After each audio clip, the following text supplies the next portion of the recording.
I will never forget those dark days in our town, where the rain never ceased and it never became day. We had to find a solution, because this was not a natural phenomenon.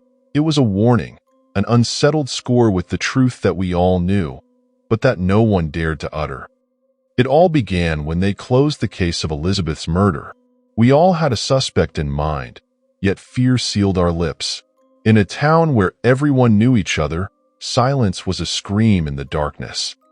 The night they closed the case, it rained like never before. No one paid it any mind. Rain is a companion to the earth, but at dawn, the sun refused to wake.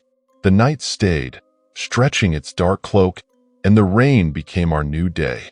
The fields began to suffer, the crops started to spoil. Anguish grew like a weed among us. We could not avoid linking the misfortune with Mr. Anderson, our priest. His secrets were a whisper among the church walls. We all knew about his encounters with Elizabeth, but we shunned the truth. Elizabeth wanted more than hidden meetings.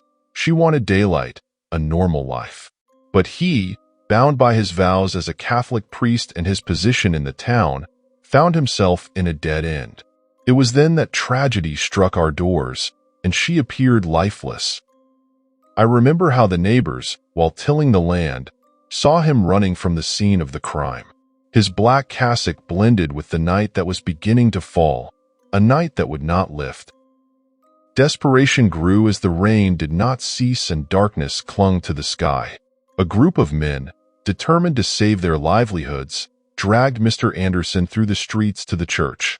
Before the altar and under the watchful eyes of the saints, they forced him to his knees and demanded he swear his innocence. But his resistance broke like a dry branch. He confessed amid sobs, drowned in the weight of his sin. The police did not take long to arrive, and as they took him away, the sky began to clear and the raindrops gave way to the sun's rays. We then realized that something beyond our understanding had judged us. Nature had been the mirror of our cowardice, punishing us with a perpetual deluge. At that moment I understood that sometimes silence weighs more than words, and that truth always finds a way among the shadows, like the sun seeking its place at dawn. We learned, at too high a price, that one cannot sow peace on land watered with lies and fear. And so, under the finally clear sky, we promised never again to close our eyes to the truth, however uncomfortable it might be.